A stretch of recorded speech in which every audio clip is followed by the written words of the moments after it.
जय हिंद दोस्तों, मैं अमल सर आप सभी को एसएससी जीडी प्रैक्टिस सेट के सुपर सेशन में स्वागत करता हूं। दोस्तों आज हम लोग एसएससी जीडी का मैथ्स का क्वेश्चंस देखेंगे, जिसमें हम एक सेट को पूरा कवर करेंगे। इसमें 20 क्वेश्चंस होगा, क्वेश्चन नंबर 41 से लेकर क्वेश्चन नंबर 60 तक। ठीक है दोस्तों, क्वेश्चन नंबर 41 को देखिए। क्वेश्चन कहता है कि एक वस्तु के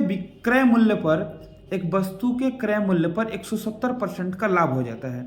यदि क्रय मूल्य में 20% वृद्धि होती है लेकिन विक्रय मूल्य समान रहता है तो नया लाभ परसेंट क्या होगा। आप सोचो कि आपका जो सीपी था, ठीक है, जो वस्तु का सीपी था वो 100 था, ठीक। इसको बेचना है कितना परसेंट लाभ पर? 170% लाभ पर बेचना है। देखिए कोई भी चीज अपने आप में कितना परसेंट होता है? 100% होता है। अगर हम वस्तु को 5 रुपए में खरीदे, चाहे 50 रुपए में खरीदे, चाहे 5 लाख में खरीदे, वो अपने आप में कितना परसेंट होगा? 100% होगा। अगर हम इस वस्तु को 170% और लाभ पर बेचना चाहते हैं, मतलब कि हम वस्तु को कितना परसेंट पर बेचना चाहते हैं? 100% हमारा सीपी है। 170% लाभ पर बेचना है, मतलब कि 100 प्लस 170 यानी कि 270% पर बेचना चाहते हैं। ठीक है, हम अपना वस्तु को 270% पर बेचना चाहते हैं, यानी कि हम वस्तु को खरीदे हैं 100 में तो बेचना चाहते हैं कितना में? 270 में बेचना चाहते हैं। ऐसा क्वेश्चन में दिया गया है। कहता है कि यदि क्रय मूल्य में 20% की वृद्धि हो जाए, ये क्रय मूल्य हमारा 100 था, इसमें कितना परसेंट का वृद्धि हो गया? इसमें मान लीजिए कि आपका 100% का 20% का वृद्धि हो जाए। अगर 20% का वृद्धि होगा तो 100 में पहले खरीदते थे, अब वस्तु को कितना में खरीदेंगे? 120 में खरीदेंगे। लेकिन विक्रय मूल्य समान रहता है, विक्रय मूल्य अभी भी कितना है? 270 रुपया ही है, तो नया लाभ परसेंट क्या होगा? बड़ा अच्छा क्वेश्चन है। आप सोचो कि हम 120 रुपये में वस्तु को खरीदेंगे और 270 रुपये में बेचेंगे तो कितना रुपये का लाभ होगा? आप कहेंगे सर हमें 150 रुपये का लाभ होगा। ठीक है, 120 में कितना जोड़ेंगे कि 270 होगा? तो आप कहेंगे सर 150। कितना में खरीदने पर? 120 में खरीदने पर। कभी भी लाभ अथवा हानि की गणना सीपी पर की जाती है और नया सीपी हमारा कितना है? 120। तो 150 रुपये का लाभ हुआ 120 रुपया सीपी पर, तो परसेंटेज निकालने के लिए 100 से गुना, यानी 1 जीरो से 1 जीरो कैंसिल हो गया। 3 से 4 बार में 12, 3 से 5 बार में 15। ठीक है, तो 4 से 25 बार में इसको काट दो, यानी कि 25 पंजे 125, यानी कि इस क्वेश्चन का जो सही आंसर होगा 125% लाभ होगा। 125 ऑप्शन में है क्या? हाँ है बिल्कुल 125% है ही। हम सोचिए 25 लिखा हुआ है। चलिए ठीक है, नेक्स्ट क्वेश्चन को देखिए।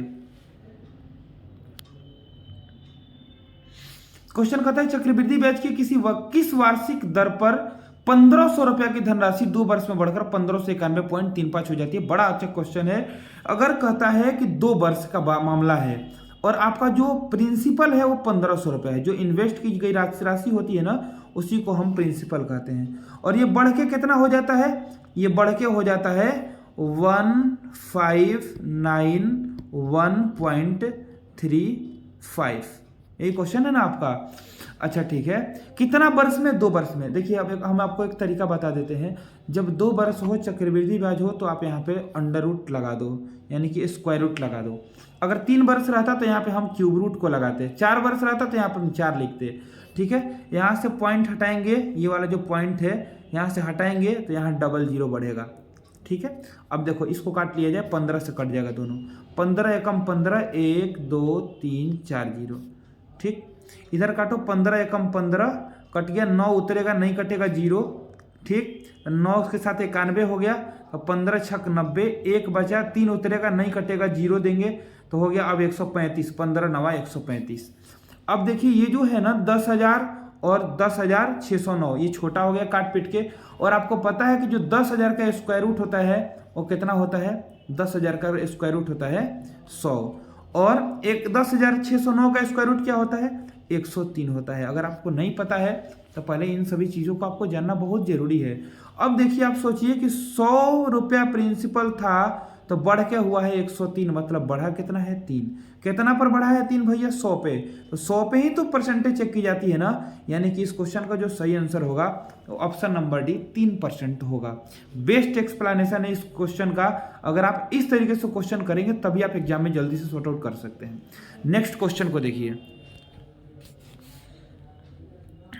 क्वेश्चन कहता है कि 18 ठीक है, एक सेकेंड, 18 और इधर है 4 माइनस 3 6 माइनस 8 गुना 1/2। सबसे पहले क्या करते हैं हम, पहले काकर तब कर भाग तब गुना तब जोड़ घटाओ। मतलब पहले इसमें ब्रैकेट और इन सभी कहानी से पहले हमको ब्रैकेट को सॉल्व करना होता है। पहले आप स्मॉल ब्रैकेट को सॉल्व कीजिए। अगर हम इसको काटेंगे तो ये कितना बार में कटेगा, आप कहेंगे सर ये 4 बार में कटेगा। 2 से 4 बार में 8 होता है। अब ये अंदर में कितना हो गया, 4 में 1 से गुना करेंगे तो 4 एकम 4, 6 में से 4 को घटाएंगे तो ये पूरा हो गया 2। ये कितना हो गया 2। अब देखिए, अब अगर अंदर 2 रह गया, यहाँ पे 3 है तो 3 में 2 से गुना करेंगे तो ये कितना होगा, 3 में 2 से गुना करेंगे तो 6 होगा। यानी कि 18 माइनस ये हमारा कितना हो गया, 4 माइनस 6। ठीक है, तो ये हो गया 18 और इधर कितना हो जाएगा माइनस, और 4 में से 6 को घटाएंगे तो ये कितना होगा माइनस का 2। ठीक है, तो 18 में 2 से क्या करना है, मल्टीप्लाई। तो 18 में 2 से गुना करना है। यहाँ पे क्या है, कुछ नहीं है ना, ओह गलती से यहाँ माइनस लग गया, एक सेकेंड। 18 के बाद तो कोई माइनस नहीं है। 18 के बाद 18 और इधर हो गया 4 माइनस का 6, यानी कि ये हो गया 18 गुना माइनस का 2, और 18 में माइनस 2 से गुना करेंगे तो क्या होगा 36। यानी कि इस क्वेश्चन का जो सही आंसर होगा ऑप्शन नंबर बी माइनस का 36 होगा। देखिएगा ऑप्शन नंबर सी में केवल 36 है, इसको ध्यान देना है। केवल 36 नहीं, हमारा माइनस का 36 आंसर होगा। नेक्स्ट क्वेश्चन को देखिए। क्वेश्चन कहता है एक पिता की आयु उसके पुत्र की आयु से 2 गुनी है। बहुत बढ़िया। एक पिता का जो आयु है उसके पुत्र के आयु से कै गुना है, 2 गुना है। आप ऐसे लिखो, एक है हमारे पिताजी, ठीक है,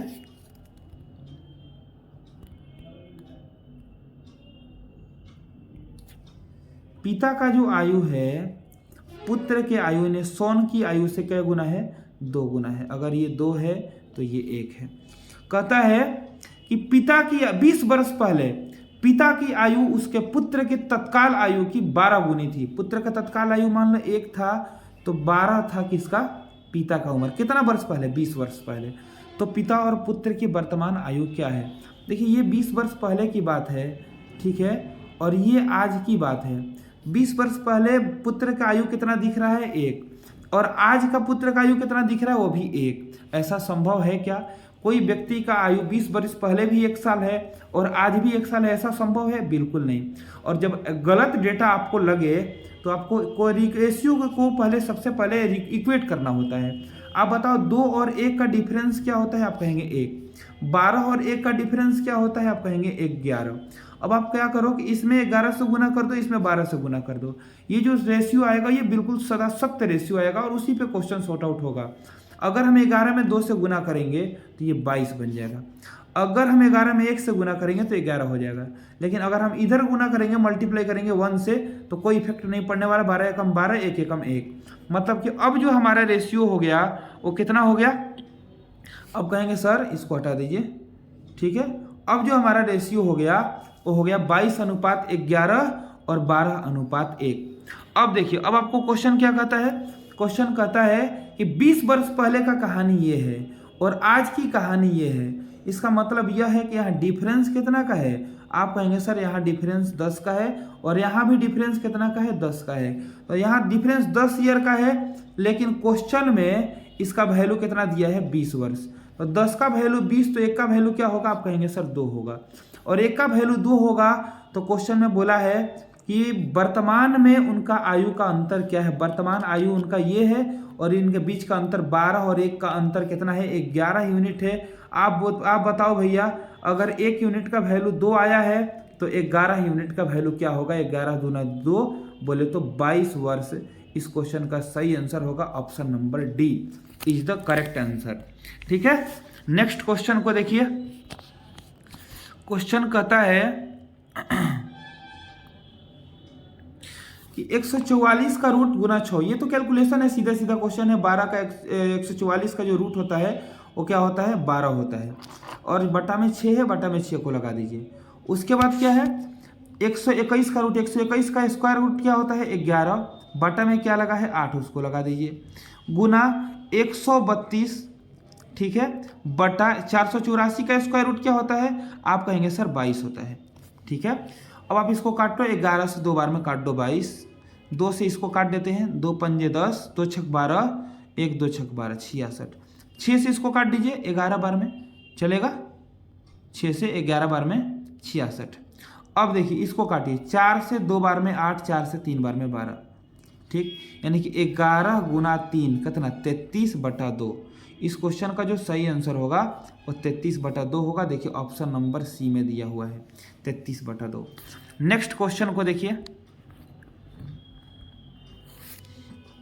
1/6, 1/4 और 1/2 का लघुत्तम समअपवर्तक क्या होगा। देखिए इसमें काफी लोग जो है ना ये थोड़ा बहुत गलती कर देते हैं। एलसीएम जब भी फ्रैक्शन का लेना हो, हम आपको बता दे रहे हैं ऊपर वाला का एलसीएम और नीचे वाला का एचसीएफ लेना होता है। अब बताओ कि ऊपर वाला का अगर हम एलसीएम लेंगे तो 1 और 1 का एलसीएम क्या होगा, तो आप कहेंगे सर 1 ही होगा। ठीक है, और 6, 4, 2 का HCF क्या होगा। HCF समझते हैं ना, वह छोटी से छोटी संख्या। ठीक है, HCF का अगर फुल फॉर्म देखें तो होता है हाईएस्ट कॉमन फैक्टर, परंतु आपको सोचना, हम इसका निकालने का तरीका बता रहे हैं। आपको ये सोचना होगा कि जो 6 है, 4 है, 2 है, किससे ये तीनों कट जाएगा। तो आप कहेंगे सर 1 से तो तीनों कट जाएगा। हम बोलेंगे वो H से 1 से कट जाएगा, थोड़ा और बड़ा जाओ, क्योंकि H मतलब हाईएस्ट होता है, बड़ा से बड़ा चाहिए हमको। तो आप कहेंगे सर 2 भी एक ऐसा चीज है जिससे 6 भी कटेगा, 4 भी कटेगा, 2 भी कटेगा। अब उससे आगे जाएंगे तो 3 मिलेगा, 4 मिलेगा, परंतु 3 से तो 2 कटेगा नहीं। छोटा डेटा 2 है और इससे बड़ा हमारा आंसर हो नहीं सकता। कभी भी याद रखिएगा, HCF जो होता है सबसे छोटा डेटा से के बराबर होगा, नहीं तो उससे छोटा होगा। तो इसमें HCF जो होगा वो 2 होगा। तो बताइए कि 1/6, 1/4 और 1/2 का एलसीएम क्या होगा, 1/2। Option number C. Next question को देखिए, ये अच्छा क्वेश्चन है। कहता है कि एक ए और बी 7500 रुपया और 8000 रुपया की पूंजी निवेश के साथ एक व्यवसाय को शुरू करते हैं। बहुत अच्छा। और कहता है कि वे क्रमशः 8 माह और 10 माह बाद व्यवसाय को छोड़ देते हैं, तो उनके द्वारा प्राप्त लाभ का अनुपात बताएं। देखिए इस क्वेश्चन को कभी जब भी बनाना है आपको, हम आपको बता देते हैं साझेदारी पार्टनरशिप का क्वेश्चन बनता कैसे है। पार्टनरशिप में जो होता है ना, वो आपको पूंजी के हिसाब से ही आपको लाभ दिया जाता है। तो ए जो व्यक्ति था वो कितना पैसा इन्वेस्ट किया था, 7500। ठीक है, परंतु जो व्यक्ति बी था वो कितना पैसा इन्वेस्ट किया था, आप कहेंगे सर 8000। ठीक है, अब बताओ कि ए जो था वो कितना महीना के लिए इन्वेस्ट किया था, आप कहेंगे सर जो ए है वो 8 महीने के लिए इन्वेस्ट किया है, परंतु जो बी है वो कितना देर के लिए इन्वेस्ट किया था, आप कहेंगे सर ये 10 महीना के लिए इन्वेस्ट किया था। तो इनके द्वारा लाभ का अनुपात क्या होगा, हम आपको बताएं क्या है कि पूंजी को और समय को आपस में गुना कर दीजिए, जो रेशियो निकल के आएगा वो उनका लाभ का रेशियो होगा। तो आप बताओ, यहाँ से 00 से 00 काट सकते हैं। ठीक है, 8 से 80 को काट सकते हैं, 10 बार में काट सकते हैं ना। तो ये हो गया 75/10 दहिया 100, 10 दहिया 100। तो 75 काट दो 25 से 3 बार में, और 100 को काट दो 25 से 4 बार में। यानी कि इस क्वेश्चन का जो सही आंसर होगा 3:4 होगा, यानी ऑप्शन नंबर सी होगा। नेक्स्ट क्वेश्चन की तरफ चलिए। कहता है कि 5 अंकों वाली वह छोटी से छोटी संख्या क्या है जिसे जब 5, 6, 7, 21 से विभाजित करने पर प्रत्येक स्थिति में 4 शेषफल बचे। पहले आप हमको बताओ कि 5, 6, 7, 21 से कटने वाला एक संख्या बता दीजिए हमको, जो 5 से भी कट जाए, 6 से भी कट जाए, 7 से भी कट जाए, और किससे, 21 से भी कट जाए। तो देखिए हम आपको एलसीएम लेने का तरीका बताए हैं। सब संख्या से कट जाने का मतलब कि एलसीएम सोच लीजिए। और एलसीएम की अगर बात की जाए तो 5, 6, 7, 21 का एलसीएम जो होता है वो 210 होता है। कितना होता है, 210 होता है। अब देखिए 210 तो एक छोटा सा संख्या है ना, हमको 5 अंक का संख्या चाहिए, लेकिन छोटा ही छोटा चाहिए, छोटा से छोटा चाहिए। मतलब हो सकता है कि 10,000 ही हो जाए, 10,000 1 पे 4 जीरो, यानी 10,000 हो जाए, 10,000 1 हो जाए, 10,000 2। ये नहीं कि हम एक के बार 9,999 पे जाके चेक करेंगे, हम 5 अंक की छोटी से छोटी संख्या पर चेक करेंगे। तो आप बताइए 5 अंक का सबसे छोटा संख्या कौन होता है, आप कहेंगे सर 10,000 होता है ना, 1 पे 4 जीरो। और जो आपका एलसीएम आया था कितना आया था, 210। तो जो भी आपका छोटी संख्या है या बड़ी संख्या है, जो भी क्वेश्चन में बोले, उससे आप अपना एलसीएम से डिवाइड कर लो। तो 210 से इसको 4 बार में ले जाएंगे हम, तो चौक 840 हो जाएगा। ठीक है, तो ये बचेगा कितना 160 और एक जीरो लगा दीजिए, 7 बार में ले जाइए इसको, 2 सत्ते 14, 10 सत्ते 70, 1470 हो जाएगा। ठीक है, तो ये यानी हो जाएगा कितना 1470 घटा देंगे तो ये हो जाएगा 130। 130 हमारा क्या बच गया शेष। ठीक है, तो 130 शेष बचने का मतलब क्या है कि 210 से कटने वाला 10,000 से 130 अगर कम कर देंगे संख्या से तो 210 से पूरा पूरा कट जाएगा। तो आप बताओ कि 10,000 में से अगर हम 130 को घटा दें तो बचेगा कितना। आप कहेंगे सर 10,000 में से 100 घटाएंगे तो 9900 बचेगा। ठीक है, 9900 और 30 घटाएंगे और तो 9870 बचेगा ना। 9870 ये कटने वाला है 210 से, लेकिन ये छोटा हो गया, 4 डिजिट का हो गया। 5 डिजिट करने के लिए इसमें 210 को जोड़ना पड़ेगा। जैसे ही 210 को जोड़ेंगे तो 0 7 1 8 8 2 10 0 हासिल 1 9 और 1 10, यानी कि 10,080 वो जो संख्या होगी ना वो पूरे 5 से 6 से 7 से और 21 से कट जाएगी। परंतु आपसे बोला क्या है कि शेष भी बचाना है 4, तो शेष 4 बचाना है तो उसके लिए वो संख्या 4 ज्यादा होगा। अब बताइए अगर मान लीजिए क्वेश्चन कहता है कि 10 जो है वो 5 से कट जाता है, परंतु शेष 1 बचाना है तो हमको लेना किसको होगा 11 को, यानी कि 10 में जो हमारे कटने वाली संख्या है उससे उतना जोड़ के लेना होगा। 11 में 5 से भागा देंगे तो 1 शेष बच जाएगा। तो अगर 4 शेष बचने वाला बात है तो 10,084 में 4 को अगर हम जोड़ देंगे तो हमारा जो सही आंसर होगा वो 1084 होगा।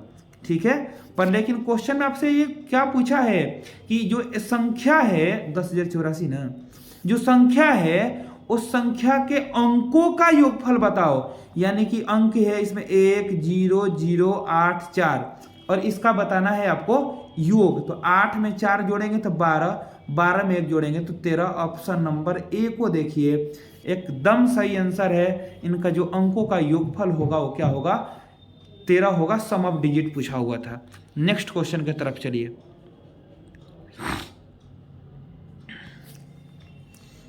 देखिए क्वेश्चन कहता है कि एक व्यक्ति अपने घर से चलना शुरू करता है और 15 किलोमीटर प्रति घंटा की चाल से एक निश्चित दूरी तय करता है और 10 किलोमीटर प्रति घंटा की चाल से आरंभ बिंदु पर वापस लौट जाता है। तो पूरी यात्रा के दौरान उसकी औसत चाल ज्ञात कीजिए। देखिए जब भी आपको से औसत चाल पूछे, जाने का और आने का अगर स्पीड दिया गया हो और याद रखिएगा डिस्टेंस समान हो तो उसके लिए हम आपको एक तरीका बता रहे हैं 2xy बटा x प्लस वाई। इसको लगाइए आंसर को पाइए, यानी कि 2 इंटू एक्स का मतलब कि जाने का चाल 15, आने का चाल कितना है 10 बटा 15 प्लस 10 कितना होता है 25। यही x प्लस वाई को कर देना 15 10 25। इसको काट दीजिए 5 से 3 बार में, 5 से 5 बार में, 5 से 10 को काटिए 2 बार में, यानी कि 2 या 6 6 दूनी 12। जो हमारा स्पीड होगा वो 12 किलोमीटर पर आवर होगा औसत चाल। ठीक है, नेक्स्ट क्वेश्चन को देखिए। कहता है 2 वर्ग किलोमीटर क्षेत्रफल वाला एक वर्गाकार खेत है, उसका जो एरिया है वो 2 सेंटीमीटर है। ठीक है, एरिया जो है उसका 2 सेंटीमीटर है। आगे क्या कहता है कि एक वर्गाकार खेत को एक बाड़ द्वारा 2 समान भागों में विभाजित, 2 समान भाग में विभाजित किसे किया जाएगा एक बाड़ द्वारा, यानी कि एक विकर्ण खींचकर इसको 2 बराबर भागों में बांट दिया गया जो इसके एक विकर्ण के साथ संपाती है। हाँ वो तो एक विकर्ण होना ही होना है। अब कहता है कि बाड़ की लंबाई बताओ, तो बाड़ की लंबाई बोले तो विकर्ण की लंबाई निकालना है। ठीक है, आपको पता है कि जो एरिया होता है वो होता है भुजा का स्क्वायर और इसका वैल्यू कितना दिया है 2। तो अगर हम भुजा की बात करें तो भुजा क्या होगा, इधर से स्क्वायर हटेगा इधर रूट चढ़ेगा, यानी भुजा का वैल्यू आ गया √2। ठीक है, अब आपसे इस स्क्वायर में भुजा की जो लंबाई है √2, यानी कहीं भी भुजा देखेंगे तो √2 आ गया। और निकालना है आपको विकर्ण की लंबाई, तो विकर्ण बराबर क्या होता है √2 गुना भुजा। अब देखिए हम इधर से थोड़ा सा इसको हटा लेते हैं, √2 गुना भुजा होता है। अब देखिए आपसे पूछा है कि बता दो भाई बाड़ की लंबाई क्या है, तो √2 तो फार्मूला ही है और भुजा की वैल्यू है √2, तो √2 में √2 से गुना करेंगे तो क्या होगा, केवल 2 सेंटीमीटर आंसर, यानी कि option number A. Next question की तरफ चलिए।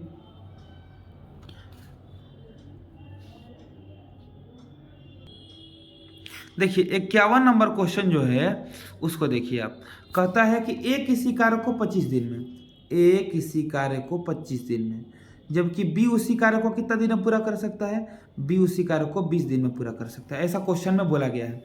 आप बताओ टोटल वर्क इस क्वेश्चन का क्या होगा। आप कहेंगे सर इसका एलसीएम ले लिया जाए, 20-25 का एलसीएम क्या होता है 50, यानी इसका क्षमता हो गया 25 दूनी 50, इसका क्षमता हो गया 50 नहीं 100 होगा एलसीएम, 20-25 चौका 100, ठीक है। इसको हटाइए, 1 सेकंड रुकिए। 20-25 का एलसीएम क्या होगा, एलसीएम होगा 20-25 का, 20-25 का एलसीएम होगा 100, ठीक है। और एलसीएम अगर 100 होगा तो इनका जो क्षमता है वो 4 है और इनका क्षमता कितना है 5 है, ठीक। कहता है, अब आइए इसको इधर लगा दीजिए, कहता है कि वे एक साथ मिलकर 5 दिन तक काम करते हैं। देखिए वे एक साथ ए और बी दोनों 5 दिन तक काम करते हैं, कई दिन तक, 5 दिन तक। और कहता है कि फिर एक कार्य छोड़कर चला जाता है, यहाँ पे एक कार्य छोड़कर चला गया, अब छोड़ देगा तो काम कौन करेगा, बी करेगा, तो शेष कार्य बी कितने दिन में पूरा करेगा। आप बताइए ए और बी एक दिन में 4 और 5 यानी कि 9 काम करते हैं, तो 5 दिन में कितना काम किए होंगे, 9×5 = 45। अब बताओ कि 100 हमारा टोटल वर्क था, 100 में से 45 हो गया तो बचा काम कितना है 55, बचा काम कितना है 55 यूनिट। और करेगा कौन, बी एक दिन में कितना करता है 5 करता है, तो शेष काम को कितना दिन में खत्म करेगा, 11 दिन। इस क्वेश्चन का सही आंसर हुआ। बहुत अच्छा क्वेश्चन था, छोटा क्वेश्चन था, आफ्टर का केस क्वेश्चन था। ये क्वेश्चन बिल्कुल आसान है, अगर आप 1-2 बार इसको कर लेंगे तो ये क्वेश्चन आपसे कभी नहीं छूटेगा। नेक्स्ट क्वेश्चन को देखिए, क्वेश्चन नंबर 52।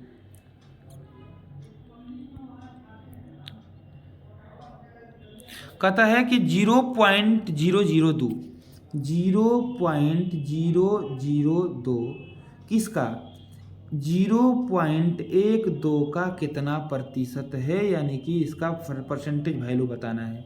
यहाँ से हटेगा पॉइंट अगर तो नीचे 1 2 3 जीरो आएगा, 1 2 3 अंक है।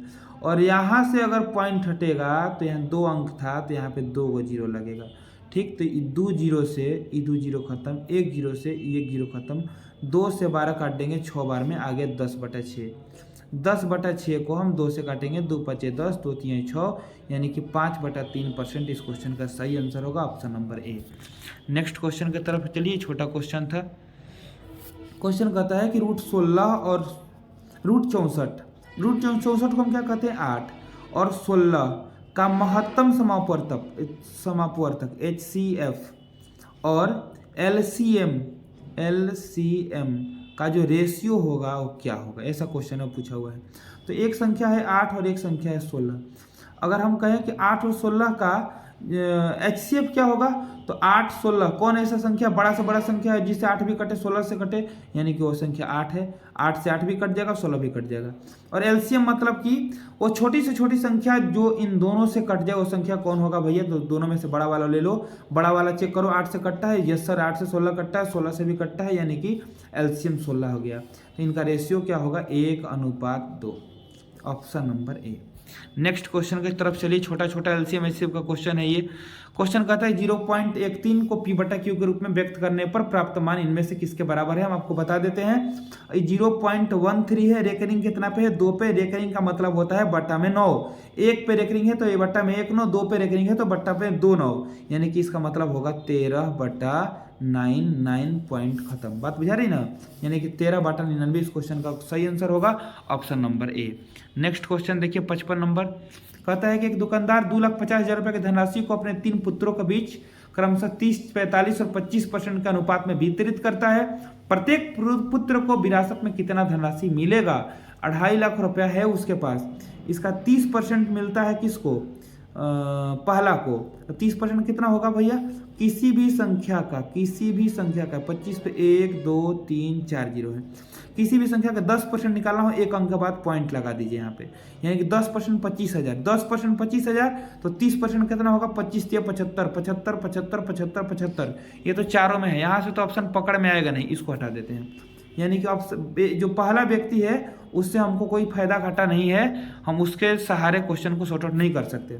दूसरा को देखिए, दूसरा कहता है कि दूसरा को 45% मिलता है। आपको पता है कि 2,50,000 का जो 1% 10% होगा वो कितना होगा, 25,000 होगा। 45% की बात की जाए मतलब कि 45 से गुना की जाए, तो बताइए 45 से गुना करो 25, 25 से 5 125 की 5, हासिल में रह जाएगा आपके पास 12, 25 चौका 100 और 12 112, ठीक है। और 1 2 3 0, तो 1 2 3 0 नहीं 2 0, 45% बोला है ना, तो 1% हमारा क्या होता है, 1% होता है 2500। अब निकाल के देख सकते हैं, 25,000 का 1% 25 होता है, 45% कितना होगा, यानी कि 11,25,00, और 11,25,00 कहाँ है, 11,25,00 सिर्फ और सिर्फ यहाँ है, ऑप्शन नंबर डी। यहीं से क्वेश्चन को सॉर्ट आउट कर सकते हैं, ज़्यादा आगे जाने की जरूरत नहीं है, नहीं मिलता तो हम आगे बढ़ते। कहता वो छोटी से छोटी संख्या ज्ञात करें जिसे 9, 18, 10 और 12 से विभाजित करने पर प्रत्येक मामला में शेष 3 बचता है। आज ही की सेट में तो हम एक क्वेश्चन कराए हुए हैं, आप एलसीएम ले लो, 9, 8, 10, 12 का एलसीएम क्या होगा, सबसे बड़ा 12 है, 12 नहीं कटता है, इस बड़ा सा ले ले एक ठो, 120 लेंगे तो 120 भी नहीं होगा, क्योंकि 120 9 से नहीं कटता है। 360 ले लो, कट जाएगा, 360 हमको आपको कट जाता है, 360 तो 360 के आसपास है, 360 अगर आपका एलसीएम हो गया, 3 शेष बचता है, तो हम क्या बताएं, जोड़ दिया जाता है, 360 + 3 363 आंसर।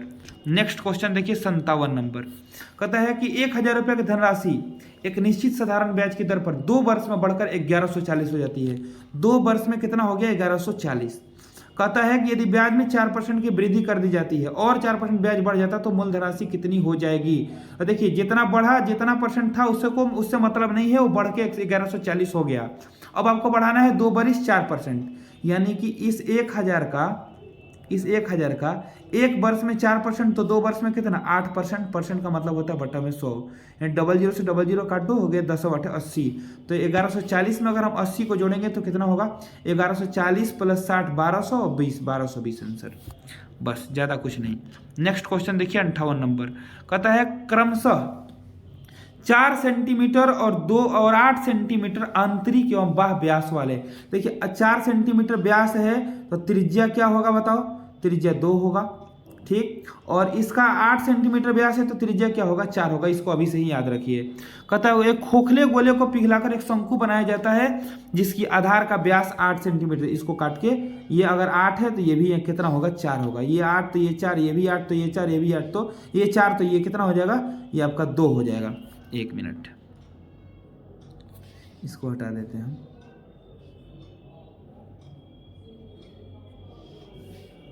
ये कितना है, 4 है, ये हो गया 2, त्रिज्या 2, 8 व्यास त्रिज्या 4, 8 व्यास त्रिज्या 4, ठीक है। अब देखिए कहता है कि ये जो ऊपर वाला है ना 2 और 4, 2 जो है वो आंतरिक है, 4 जो है वो बाह्य है, यानी कि वो हमारा खोखला गोला का त्रिज्या है, ठीक है। तो खोखला गोला का अगर बात की जाए तो आप बताओ भैया, खोखला गोला का जो आयतन होता है वो क्या होता है, आप कहेंगे सर खोखला गोला का जो आयतन होता है 4/3 पाई r³ बड़ा वाला -r³ छोटा वाला, क्या होता है 4/3 पाई r³ बड़ा वाला माइनस का r³ छोटा वाला, ठीक है। इसको पिघलाकर क्या बनाया जाता है, एक शंकु बनाया जाता है। शंकु का आयतन होता है 1/3 पाई r² होता है ना। अब तो पूछा है कि शंकु की ऊंचाई क्या होगी, तो पिघलाने का मतलब आयतन निकालना, याद रखिएगा, पिघलाना मतलब आयतन निकालना। तो अब बताओ पाई से पाई को तो हम उड़ा सकते हैं ना, 3 से 3 को भी उड़ा सकते हैं। अब ये बच गया 4, ये r³ बड़ा r का क्यूब, बड़ा r 4 था, 4 का क्यूब कितना होता है 64, घटाओ छोटा r का क्यूब माने 2 का क्यूब कितना होता है 8, बराबर r²h। इसके लिए शंकु के लिए आधार त्रिज्या क्या है 4 है, तो 4 का स्क्वायर 16 गुना h, ये हमारा आंसर होगा। 4 से 16 को काट दिए 4 बार में, ठीक है। 64 में से 8 घटाएंगे तो कितना बचेगा 56, 56 बराबर 4 गुना h, 4 से 56 को उड़ा दो, कितना बार में, 14 बार में, यानी कि जो हमारा एच आया वो कितना आया, 14 सेंटीमीटर आया। नेक्स्ट क्वेश्चन की तरफ चलिए। क्वेश्चन कहता है कि 2 व्यक्ति 3 किलोमीटर और 3.75 किलोमीटर प्रति घंटा की चाल से एक निश्चित स्थान की ओर चलना शुरू करते हैं। ठीक है, एक निश्चित स्थान दिया है, मतलब कि डिस्टेंस जो है हमारा इस क्वेश्चन का बराबर है, दोनों जगह डिस्टेंस समान है, एक जगह डी तो दूसरा जगह भी डी। बाद में पहुंचने वाला व्यक्ति पहले पहुंचने वाला व्यक्ति से आधे घंटे बाद समय पर पहुंचता है, यानी कि जो इन लोगों का टाइम का डिफरेंस है वो कितना घंटा का हो जाता है भैया, आधा घंटा का हो जाता है। तो उनके द्वारा तय की जाने वाली दूरी क्या है, देखिए डिस्टेंस ही आपसे पूछा, आपको पता है कि डिस्टेंस समान है।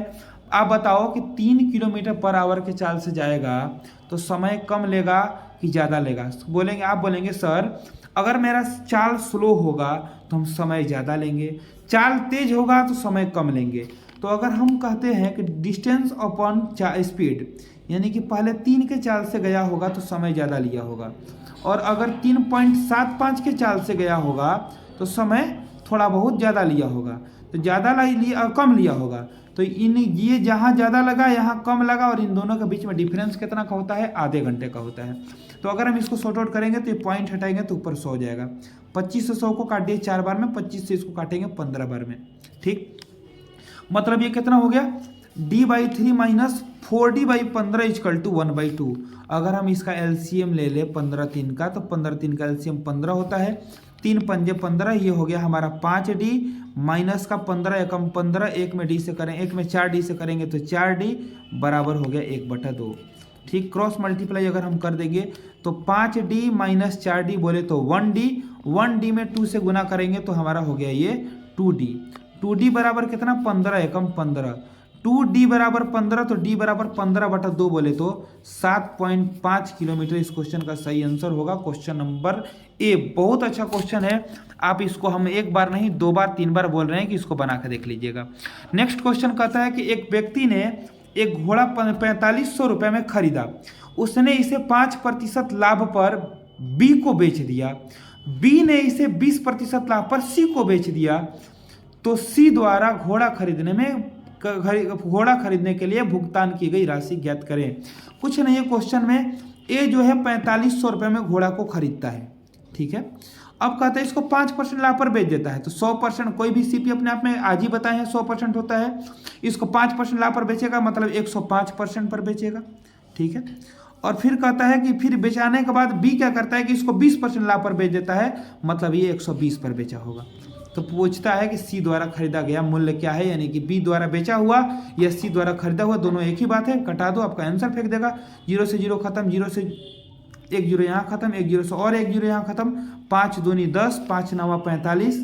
ठीक है, और कटने वाला है, हाँ बिल्कुल कटेगा, 2 6 12, यानी कि हो गया हमारा 105 9 कितना हो जाएगा, 100 में 9 से करेंगे 905 में 9 से करेंगे 45, यानी 945 गुना 6, 945 में 6 से गुना करेंगे, 9 6 पंजे 30, 0 3 6 चौक 24 3 27 7 हासिल 2, 9 7 63 और 2 65, 6570 आ रहा है, 9 6 54 नहीं गलत है, 6 पंजे 30, 0 3 6 चौक 24 3 27 7 2 6 9 54 और 2 56, 5670 रुपये इस क्वेश्चन का सही आंसर होगा, जो कि ऑप्शन नंबर ए में दिया हुआ है। ठीक है दोस्तों, आज का हमारा क्लास नेक्स्ट पेज देख लेते हैं एक बार, नो नेक्स्ट पेज, यानी कि आज का जो हमारा क्लास था वो यहीं पे ख़त्म होता है। 20 क्वेश्चंस हुआ, आप लोग बताएंगे जरूर कमेंट में कि वीडियो कैसा लगा आपको, और आपको वीडियो अगर अच्छा लगा हो तो हम आपको बैक टू बैक ऐसे ही 20 25 30 सेट तक आपको करा देंगे 10 तारीख के अंदर अंदर, क्योंकि अभी भी हमारे पास 20 दिन समय बचा हुआ है, और 20 दिन में 20 25 सेट करा देंगे तो लगभग बहुत सारे चीज़ टेकअप हो जाएंगे।